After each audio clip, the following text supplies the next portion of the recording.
Hello po mga kabarya, welcome again dito sa channel natin. Altcoins PH 1611. Now, usapang commemorative coin na naman tayo. Ito yung barya na 10 peso 2014. So ito yung titinan natin. Ito yun kay Apolinario Mabini mga kabarya. So again, 10 peso 2014. Commemorative coin mga kabarya, ito yung titinan natin kung magkano.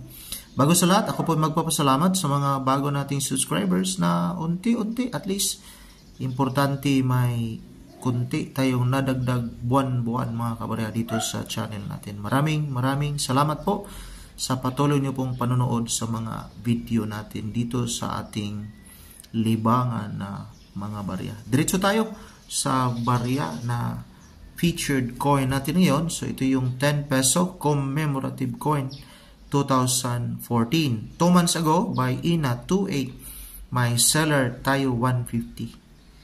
So may isa na nag-like, so may nagbibinta na po kasi may nag-circulate pa po ito sa ngayon. So linawin natin, nag-circulate, pero may mga barya kasi na in good quality, o akala yung mga seller din natin, so balak nilang ibinta.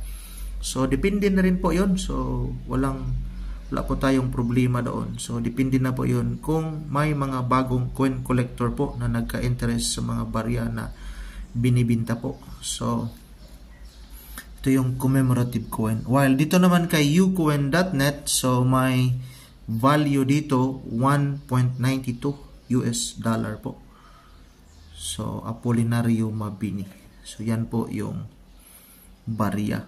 While another source tayo dito kay dito tayo kay in.numista.com. So diretso tayo. So 2014, isa lang siyempre. So 2014. So uncirculated niya is 110. Yung verified for the 7.